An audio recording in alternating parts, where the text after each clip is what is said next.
Good morning. My name is Chuck Edwards, and I'm one of the members of the Surf City Taxpayer Association Board of Directors. And I would ask briefly if the other members can stand up so we can introduce them. We have Scott Wayman here, Steve Sedlacek, and back at the table, John Gauss, Ron Fiore, and I have Bob Lieber here to my right. As we start all of our meetings, if you would please stand and we'll salute the flag. I pledge allegiance to the flag of the United States of America and to the republic for which it stands, one nation, under God, indivisible, with liberty and justice for all. So we also have people attending by Zoom. For those attending by Zoom, the participants will be muted, but you can enter questions with the chat and we'll answer the questions at the end.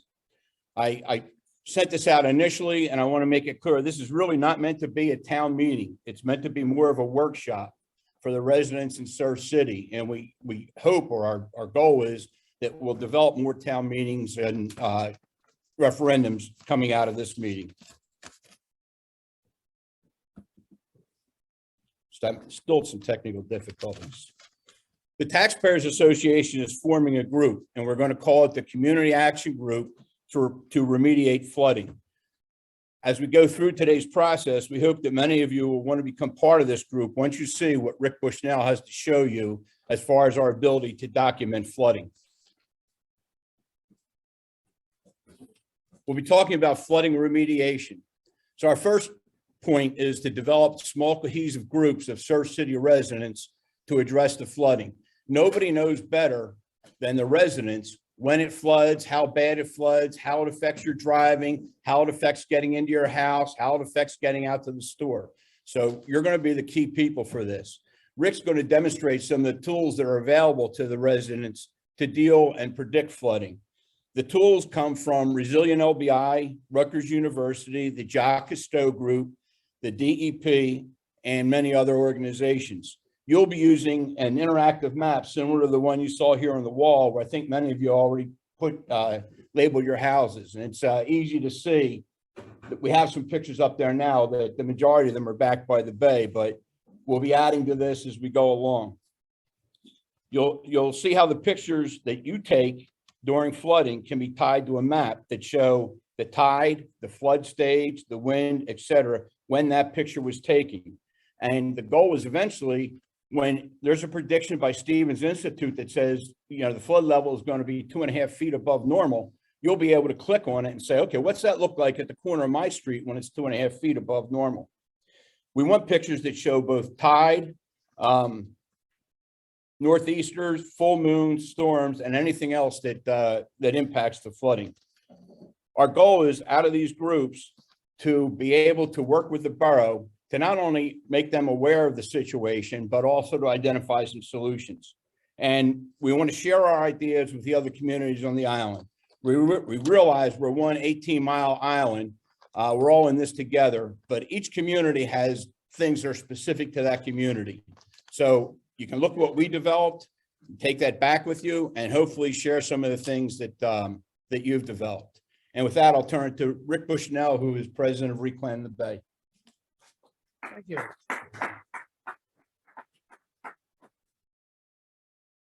So, thank you, Chuck. I'm gonna a little introduction. Who is this guy, Rick Bushnell? Well, I want to say a couple of things that I'm not. I'm not a structural engineer. I'm not a city planner. I'm not in any way involved. Not in any way involved in politics. What I am is just a concerned citizen like you all. Now, I've learned a lot. I retired down here about 20 years ago. In my former life, I had nothing to do with biosciences, nothing to do with the environment. I was in supply chain automation. I wrote books on barcodes. They're still available on Amazon. Now, and if you're insomniac, this is good reading. If you want to know where QR codes came from, right here. That's just to say, I'm like a lot of you. I had a former life. I had a different business thing. And I moved down here because I loved it here, because you love it here, because we all love it here. I'm an accidental environmentalist. I never thought I'd but I didn't care that much about the environment. I just kind of like lived in it. I enjoyed it like you all. And as I did that and did more of it, I got more involved in other organizations. I'm the founder of this thing called Reclaim the Bay. We grow millions of clams, we put them in the bay, but it's really about teaching people about the bay. We learn by teaching, we teach by learning, okay? I'm saying that because we're all going to need to learn a little bit about some of the climate, some of the topography, some of the things that cause flooding, some of the things that we can do to remediate flooding. So we're all going to be constantly learning these things. And as I say, I am not an expert. X means has been, and a spurt is a drip under pressure. So I am not an expert on any of these things, but hopefully we can collectively lead each other into the knowledge that's going to help us solve all the problems. So begin with the end in mind. So today's session, what we're going to end up with is being able to, being able to identify on this map where we are having flooding issues. And I'll show you some really neat stuff that we can do with the internet that will enable everybody to see where the problems are, whether they're their problems, their neighbors' problems, or their community's problems. So the subject is really flooding. I guess I first thought about flooding maybe 20 years ago when we started living down here full time, and I started to see water in my street. I live on 7th Street. It's something that affects us all. And I think sometimes people that live on higher ground don't really think about it unless they need to go to get off the island. I don't know what it is on a rainy day. Everybody wants to get in the car and drive somewhere. Actually, that's pretty good because then we all learn about flooding. We all need to remember it's a no wake zone when you're driving through the flood. So it affects us all. Now, there are some things going on already to try and deal with high water. I don't know. I just took these pictures the other day. These are down by the library. Stand in front of one of those things. That's a bottle of water. I just want to give everybody some scale. But if a person was standing there, like my grandkids could, walk through those pipes. We've also noticed that there's a lot of construction and they're trying to deal with too much water at those intersections, and they're rearranging all that. One of the things that I've done in my life and really enjoyed is I'm a sailor. I have a 100-ton captain's license, which basically means that you take this horrible test and you need 360 days of sea time within the past 5 years. I'm on my 3rd 5-year hitch. I'm a merchant mariner. I don't do that professionally anymore. I never really did it professionally, but I got that. The reason I mention that is when you're on the water that much, you really start to understand the wind, the weather, and the waves. And you start to understand how powerful Mother Nature is. And some of you have been down here during storms and you understand when you're in a boat and you're out of sight of land and the waves are longer than your vessel, this kind of puts a fear of God in you. And I've said time and again, I will never do this again until the next time. But anyhow, so what we need to do is learn how to live with nature. And we have some problems. Problem is that we are old systems that we're faced with that are legacy systems that were built back in the 40s and 50s based on knowledge that came from the end of the 1800s. So our infrastructure was not designed at all for what we're now dealing with, and they never even contemplated the kind of water that we're dealing with. At that time, maybe some of you remember this, that was right after the war, right? World War II.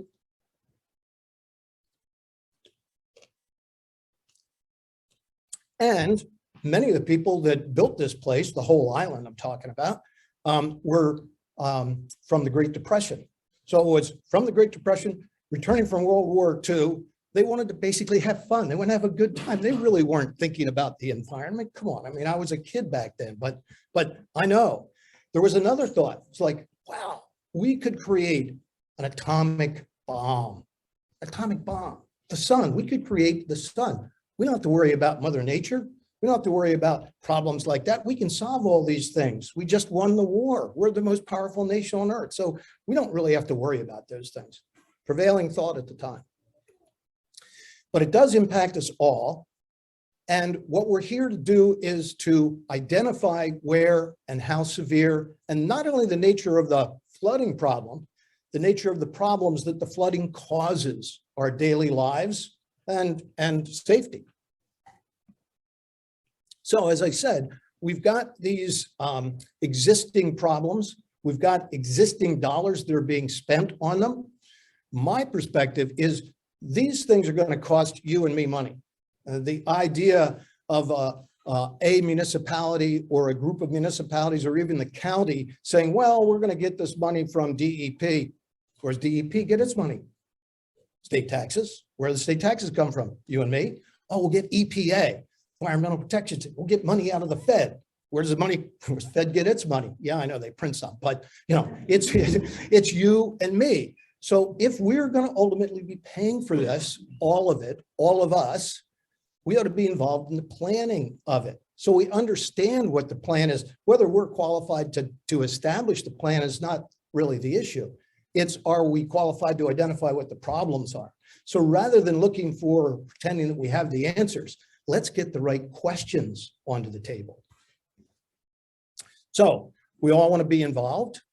And why do we want to be involved? Well, we've been warned. We were severely warned from a little visitor called Sandy. So a number of you lived through that, the trash on the streets, the destroyed homes. You know, there are people in Beach Haven West that are still not back in their homes. So what we did learn is the time to plan is before the next flood, not as a result of the last flood. So that's really what we're all about, is try and plan things. And I know it's really confusing. It's like alphabet soup. Now, I've been doing this and working with Rutgers and Stockton and Monmouth College for 20 years. And there are so many different organizations. It can be just dizzying, but that scramble can cause us to kind of lose our perspective and lose our way. That's what we're going to try and do here, is have a collective voice, a collective resource of information, so we can all get the same information and be able to pass it to others. So it's sort of like a parade. Okay, we're in this parade. We got to a parade and somebody said, oh man, did you see the color guard? They were really great. So I didn't see the color guard. Well, you weren't at the parade when they went by. So, but somebody said, boy, did you see the cheerleaders? They were really magnificent. Like, no, I didn't see cheerleaders. Well, you weren't here when they went by. So the thing is that we have this parade of information. We're going to share it with our neighbors. We're going to share it with each other. And then we're going to all have the same starting place. So today I'm going to help you with a little bit of a starting place. So we want to help people understand what's happening to our surroundings and why. We want to help organize this group that Chuck was referring to, that will then work with engineers and people qualified, municipalities, the county, the state, whoever, to solve our problems. So today, I'm going to show you how we can document some of the problems, identify some of the government and non-government organizations that are working on the problems, explain the problems that we are seeing, at least that I'm seeing, and get started on an activity to help us all better understand the problem. So documenting the problems. There's a really great resource out there, Stevens Institute Flood Predictor. It charts the predicted high level on a graph like this, and this isn't going to be a real technical presentation. I'm not going to try and explain all the charts, just enough that you can see how high the water is, and they will predict that. The gray shaded area is how high it could be or how low it could be. The red line is what they expect, and the dark red line is what actually happened. So there's this great resource, free, on the internet. And the other thing that's really cool, you say, what was that? How high was that water back October the 27th? That was the last really high water. On this chart, on that website, you can go and plug in any date. You can go back to Sandy and see how high the water was in Sandy. So it's a great little tool. I'm not going to try and teach you how to use it here. What's that? What was the website again? We'll have links from all these websites out at the Taxpayer, surfcitytaxpayer.org. Yeah. So all this is just saying to you, here is how this thing works. And you can see the high water, and it was up to around 3 feet, 2.8 feet.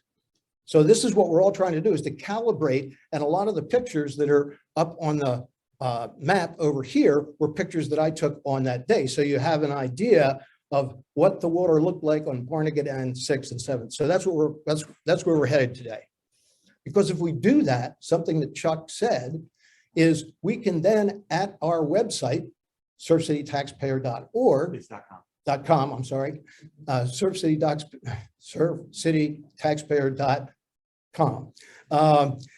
We'll be able to put the pictures up, take a picture of the screen from Stevens flood mapper, and then you can just go to the website and see pictures of the streets. And we're asking you all to provide the pictures. So that's what today's work is. So I'm going to quickly identify a couple of governmental organizations.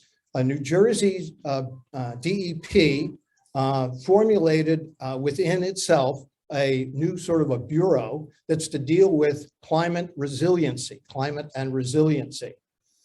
New Jersey coastal resiliency is a mandate from the governor, and other states are working on that as well. Something else that's happening right now is a thing called the Back Bay Study by the Army Corps of Engineers.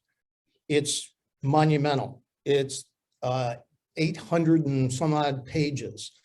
We're not going to go through all that, but I just want you to know that there are other things at work, and these are big things. The Army Corps never saw a pile of sand it didn't want to run a bulldozer into. Okay, so these are really big things. One of the things that they're projecting would be floodgates at Barnegat Inlet. So it's some stuff that, as we move forward, we want to make sure we're aware of what's being planned. So it's the Fed and the state. State came up with a thing called Resilient New Jersey, and then is bringing it home to various regions.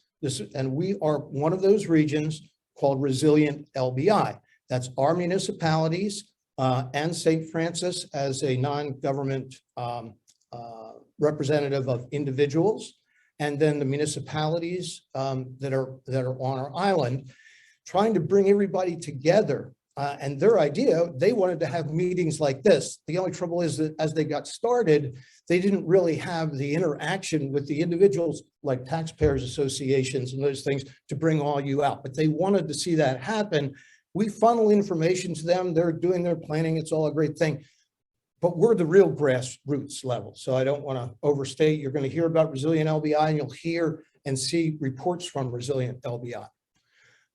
And so what we are doing with the taxpayers associations, and I'm happy to see associations other than Surf City. If you're from another municipality, could you raise your hand? I just want to see. Great, great, great. So that's really the point. We need to work together, because what's a problem in Surf City is probably also a similar problem in Brant Beach or Beach Haven or Love Ladies, Barnegat Light. So we want to bring everybody together. We need to stay focused on our own, and hopefully some of the things that we're doing here, you all can take back to your community, to your taxpayers association, and you can work on it. So I'm going to explain some of the problems that we're seeing. Not going to be highly scientific, but so why are we experiencing flooding? Well, one thing is there are a lot more of us than there used to be. When I was a kid, when you left Surf City, it was all dunes until you got to Harvey Cedars. And then it was all dunes again, except for the Foundation of the Arts and Sciences. But other than that, pretty much all dunes until you got to Barnegat Light. So there were a lot more of us. What people bring is roofs, sidewalks, pavers, other hard surfaces that make the water run laterally instead of vertically. Need a drink of water, sorry. So there are more of us. That causes problems. Sea level is rising. No two ways about it. This isn't whether you believe or don't believe in climate change. It has nothing to do with that. This graph that's up here has been charted since 1900 along our coast.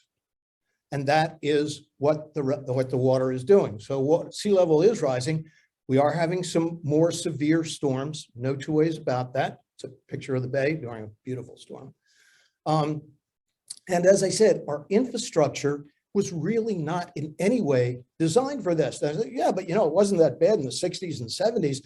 It wasn't, because we were using up all the engineering safety that the original planners of the system had built into the system, okay?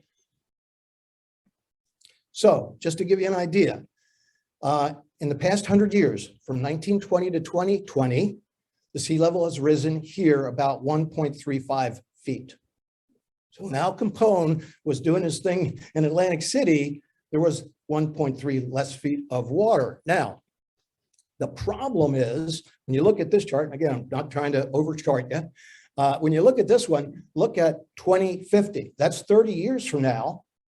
And they're saying there's going to be another 1.4 feet, and that's 50-50 chance. So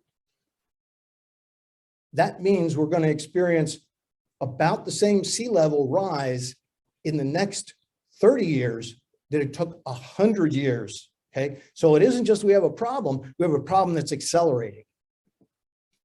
So where does the flooding water come from? Most of you know this, some people don't. It comes up through the drains. Okay, so that's one place where we get the flooding. Another place is it comes out of the sky.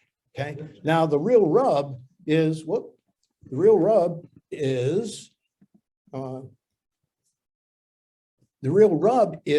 the water comes out of the sky, the bulkheads that were holding out the high water now hold in the rainwater. Okay, the drainage system is overwhelmed by that much rain, and that's the problem about the hard roofs and the problems with sidewalks and pavers and all these other things. Water is running too quickly into the streets. Well, I'm having trouble figuring that. Oh, there's one more before that. I just want to underscore one thing, and that is that Einstein said this. I read it somewhere. I didn't know him. He said, you cannot employ the same logic to get yourself out of a problem that was employed to get you into the problem. So what we've got to think about are solutions that are not the typical solutions. There are some unbelievably different solutions available today because of technology and a lot of other things. So just saying, well, we're going to put bigger pipes to drain the water out, that's probably not the right solution. We can put higher bulkheads in. Well, maybe some places. We could put in living shorelines. Oh, that might be a good idea. So all I'm saying is be prepared, be ready, willing, and interested in finding other solutions than the ones that we've been dealing with. Okay, so when we think about rain, rain's a bigger problem. We can predict a full moon. We can pretty much predict flood tides. But when rain's going to come out of the sky, it's a little more difficult. Now, the good news is that we have a variety of weather stations all up and down LBI. You may remember August 22nd, really a big rainstorm. To show you how localized these are, these two graphs, don't worry about the graphs. One shows on 5th Street here in Surf City, it was raining at 3 inches an hour. Our total overall rainfall was a little over 5 inches, 6 inches. 15 blocks south of here in Ship Bottom, they got at the highest 4.58 inches an hour, 5 inches of rain an hour. And they wound up with almost 7 inches of rain, 15 blocks away. So these things are very localized, and you need to understand a little bit about the weather. And here's what I was saying. The problem is that with higher and higher bulkheads, you hold back and back more and more water if you don't have a drainage system that's going to accommodate them. So if you look at the lower right-hand corner, that's the difference in height of water at the end of my street, 7th Street. You can see the bay is lower. The bulkhead is holding the water in. Okay, so that's an engineering problem we need to deal with. Now, this is kind of my last slide about those things. And I love this because there are a lot of things going on here, and this is 12th Street. Brand new bulkhead, and it's a little bit higher. Okay, brand new bulkhead, a little bit higher, and what's in the street? Water. Okay. Now, the thing I think is really interesting is you see the blue thing? Now, what do you think is going to happen next time it rains higher than halfway up that blue thing? Okay. And the real problem is, oh, I had another little slide in there. Well, the real problem is kids love to play in puddles, right? Need I say more? Okay, so let's get started on some things we're going to do today. So we're going to get into an activity where we are going to identify the problems and the areas. I think most of you, when you came in, put a little black dot over here where your house is. This will help everybody understand who's in the room and what we're talking about. Our real job, after we get started on this, our real job is to get the word out this winter so that when people come back in the spring and in the summer, we have more people to explain these things to. Until you've seen how devastating the flooding can be, it's hard to imagine it. These pictures will be helpful. But what we really want to do is talk to our friends and neighbors and other people that aren't here when the bad weather is here, so they can have a better understanding. And we're going to be using the website to do a lot. So that's really our mission. Great. We're going to take pictures. We're going to do all those things. But we really need you to take the word to your friends and neighbors and relatives and other people that you know. If we do that, then we will be able to put this information out at the website, just as I was talking about.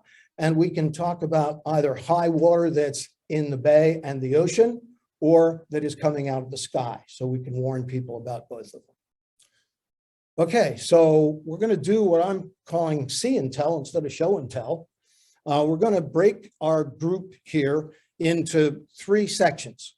The southern part of Surf City is going to be over by the Christmas tree with Chuck. Okay. 3rd to 6th Street, South 3rd and North 6th. Okay. This is going to look like kind of a square dance. Everybody's going to get up and move around. Okay.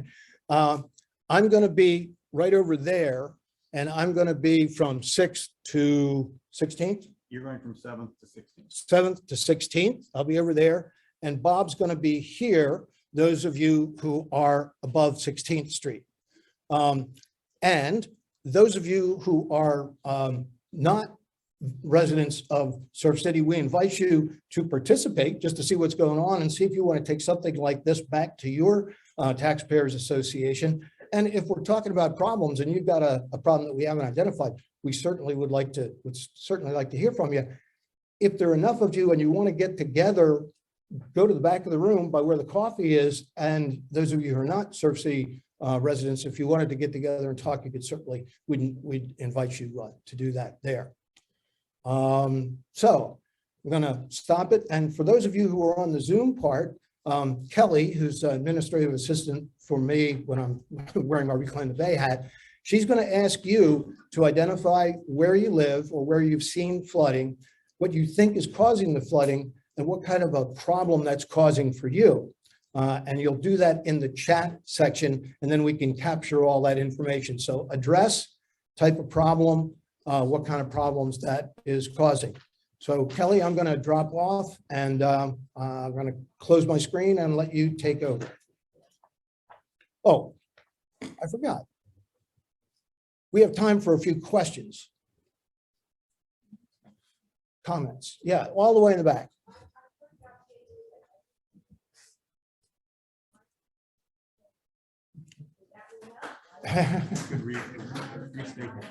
Okay, so I'm going to repeat the question since I've got the microphone. So I mentioned pavers, and our friend in the back mentioned pavers and said, if everybody kind of universally agrees there's such a problem, why do we still have pavers? Well, that's a great question. And I think these are the kinds of questions that we want to take to our municipality as the taxpayers, saying, what's going on with this? By the way, they had the first reading of some new flood ordinances last week? Yeah, last week at the borough meeting. So I encourage you, it's kind of technical on one thing or another, but there is work going on that, and we should get our opinion into the borough on things like pavers. There's basically 1 month from last week to register your complaints or your topics, and you have to come to the next borough council meeting, which is the second Wednesday in December at 7:30 at Borough Hall, because they're going to pass completely new flooding ordinances. All the ordinances related to flooding are going to be voted on in that meeting. So that would be a time, if you have issues, to show up and make your comments. And for anybody who's interested, we can send you a copy of the rewritten ordinances. It went from 16 pages to 38 pages. Yeah, there's a lot in there. It's not so much things that you would or I would be qualified to debate, and a lot of it that's in there is to bring us in line with state and county regulations. So it isn't so much that somebody sat down here and came up with these things. So, but it really is important to read, to know some of the things that are in there. Then there was another question here. Behind you. I'm kind of working my way this way. Okay, I've heard that there are some towns that have check valves at the end of the storm drain line so that water can go out, but it can't come back in. Do they? So the comment is about the check valves or flood valves on the drainage system, so that water can't come up, it can only go out. Yes, some streets do have those. It's one of the things that is on the list of possibilities. And those are the kinds of things that when we're looking for solutions, we want to make sure that the people who are designing things or implementing things are thinking of those kinds of things. So I don't have a definitive answer. I just, yeah, we need to identify this. Yeah. Is Surf City the only town that has those check valves? No, they are, there are other towns and there are other municipalities, but they're not universally used. I mean, the fact that the boulevard was flooded back on the 27th of October, there are a lot of drains that are just plain open. I don't want to get into too much of those kind of details. And by the way, we are expecting to have meetings like this as a series. So at another meeting, we might start to look at what are some of the solutions and what are some of the problems. You know, today's solution could be tomorrow's problem. So we want to understand what some of those things are. I live on 15th Street in the Bay, where they had taken out that pipe where the storm water would drain, and the town had given it to the county, and the county has never put it back. And, you know, like when you talk to, I mean, it's just a political mess. Right. So for those of you who couldn't hear, so this is 15th Street, and there was a way to drain the high water through the bulkhead, and then it was taken out, not replaced in one thing or another. So these are some of the things that as a group, we want to be bringing to the municipality, our municipality or others, saying there is a solution to some of this. Let's get on it. So that's for sure. I'm gonna start at the back and work forward. Okay. Is anyone from the municipality here? If not, do they get a full transcript of what we're all talking about? We are recording this, and they were certainly invited. We would have loved to had somebody here. They've been participating in Resilient. Yeah, and I do want to say that Pete Hartney, councilman, and Christine Hanneman, who is our clerk, are both involved in the Resilient LBI. The thing I must say, you have to understand that our municipalities were not funded or staffed to teach us or really to have some mechanism to get input from us. So we're on some uncharted ground here. And maybe these are the things that I was talking about. You can't use the same logic to get out of a problem as in, and the old logic was council people know what's going on, let them make the decisions. I think we're seeing that in this matter, we need some more, involvement from taxpayers. Somebody up here, you had a question. Yeah, Rick, you've given us a flood of information, and you did mention that this is being recorded. Is that something we can access, or is that only going to be delivered to the council people? You'll be able to access it. A section of the website, Taxpayer LBI, Taxpayer, surfcitytaxpayer.com. There's a thing called links. And if not this afternoon, probably by next Wednesday, we should have those links up. And some of those links, by the way, include links to scientific papers about climate change and about those things. So there's a lot of that kind of information, but we'll also have this there. And we've established its own page for flooding for this initiative for the Community Action Group for Flooding. So that will be the one place you can go to always see the latest information that's been created. Sure. Does it have a link on barcodes, by the way? You have to put a QR code on that. When I started in the barcode thing and people said, what do you do? My wife's over here being a party. And said, what's your husband do? She said, barcodes. Like, they have laws for bars. Anyhow, no, I don't have any links to that. That was a long time ago. Yeah. I know that you talked about pavers, but I brought up at our last meeting about trees. And I think that it's another thing that we need to do. Every time you knock down a house, you knock down all the old trees. And I think the trees also play a part in the flooding. Enormous amount of water goes up into a tree. Enormous amount. And again, these are the kinds of things we need to think about and maybe implement. All the way in the back. What was that about? What is the rationale behind raising the bulkheads? Well, I guess, I don't know. I know that the township did have an ordinance to raise the bulkheads. I can show you film, not already, I have one with me. You have to understand, when a wave hits a bulkhead, it goes up. It doesn't go back. When it goes up, you would really need bulkheads that were like 8 feet higher to really protect, because the water is going to go up and then over. That's called armoring the edge of an island. And there are times when maybe you do that. And I think there's some times when we really ought to look at other things. The other idea is let it flood, let it drain. So at the end of the street, you have riprap or rocks and one thing or another, so it won't erode, but the water comes up, tide goes down, the water goes down. Heavy rain, water runs out there. So there are other alternatives. We need to, again, this is the kind of stuff that we want to get into in other meetings. Before I do, I want to see, yeah. There's a lot of people talk about overdevelopment. It seems that a lot of homes are being constructed that appear to be covering more ground than the homes that were there prior, which means there's no, the water continues to run off somewhere else. So all the groups like Plains Bay and Resilient, are they working with the towns, and are the towns willing to make people go along with what they're supposed to cover? This is exactly what we need to do, is to present those kinds of questions for the other people maybe couldn't hear. So the question was, we're seeing a lot of building. We're seeing bigger homes. Bigger homes have larger roofs. Larger roofs have more ground coverage. There is a ordinance about the amount of ground coverage. Unfortunately, pavers are not covered in that. Neither are swimming pools. I hate to tell you this, but a swimming pool is really bad for ground cover, and people treat it as, well, it's water. It's not water, it's plastic sitting in the ground. So, just imagine there's no water. The square footage of the swimming pool is what's covering. So, Towns allowing contractors to build larger homes. well, now we're really into an area. Is anybody an architect in here or a builder? So we need some architects and builders into our group that can answer those kinds of questions, because I sure can. Excuse me, Rick. Yeah.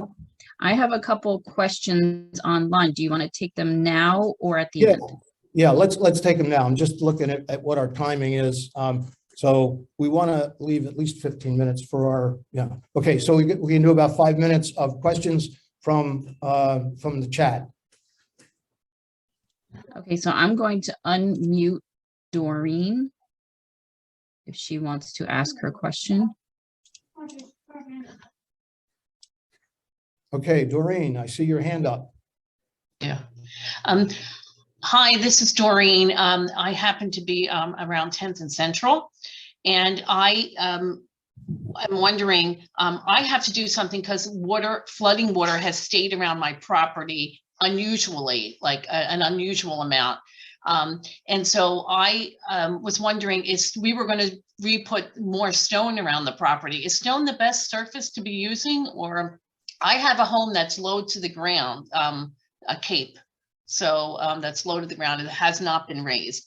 So is stone the best, or is there something else that we should be considering now? Because I just made assumptions that stone was the best thing to use.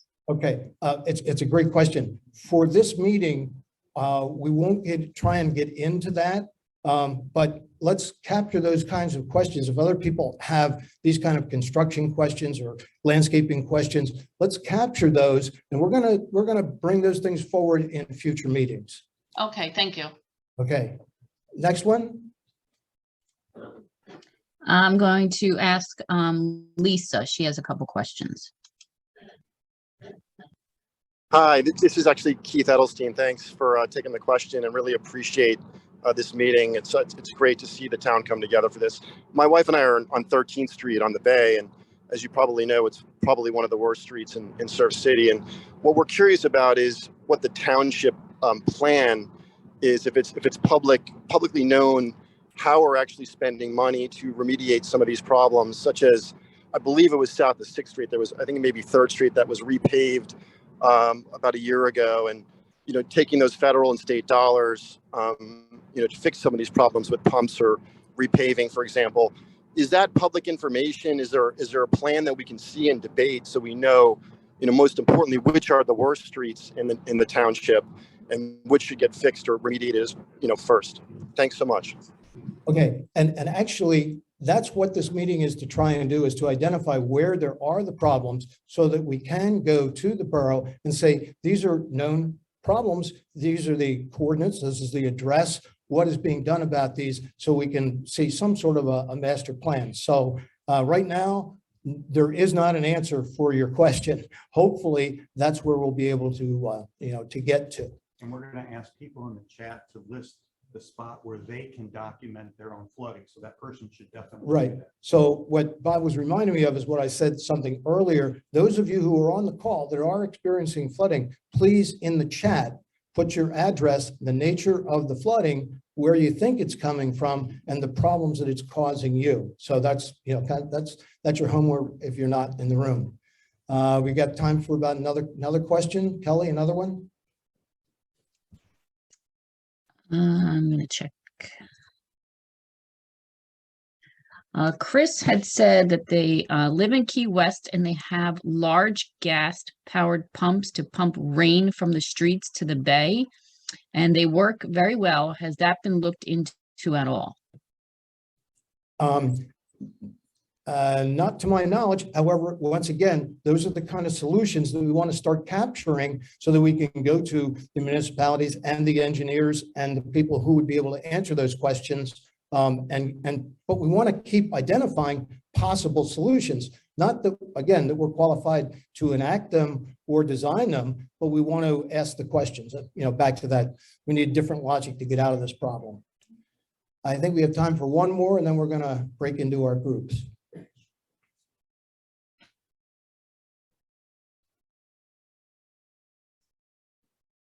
Okay. All right. Well, I ask all the people that are on the Zoom call, please, in the chat, note your address, the nature of the problem, the problems that it's causing you. And I'm going to say goodbye. I'm going to stop sharing my screen, and I'm going to drop off. And we're going to give everybody some instructions now on how we're going to organize our little group activity.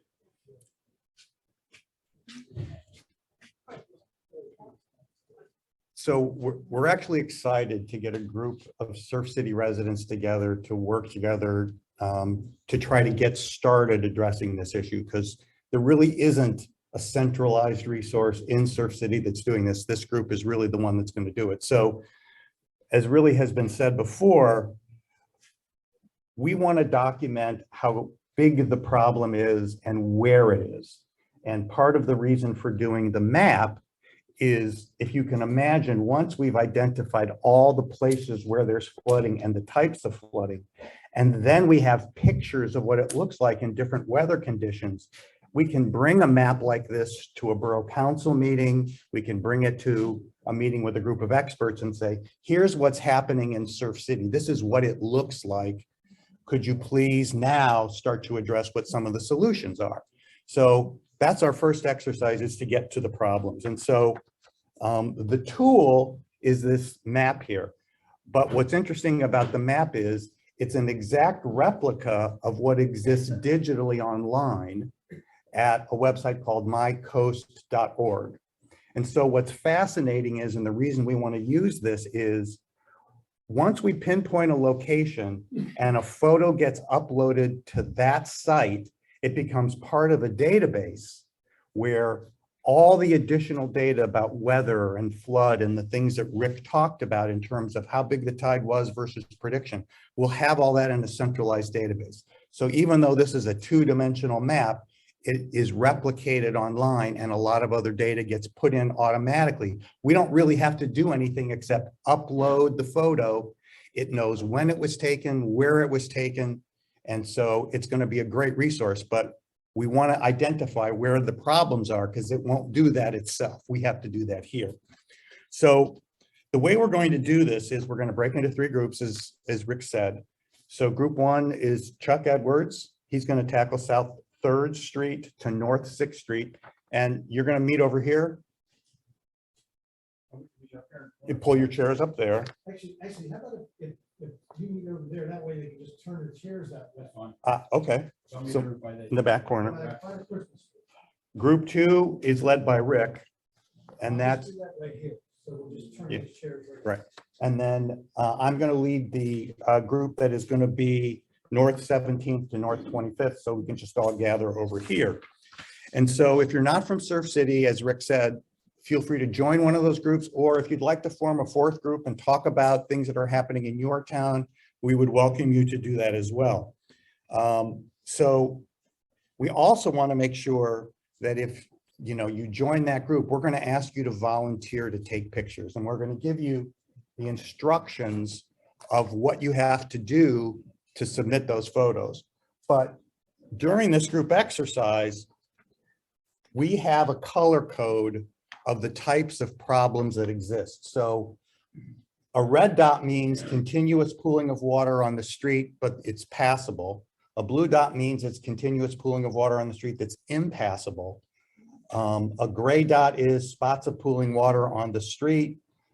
Purple's bay overflowing the bulkhead. So you kind of get the idea, right? How the map will now suddenly become not only where the flooding is, but what's happening as a result of that flooding.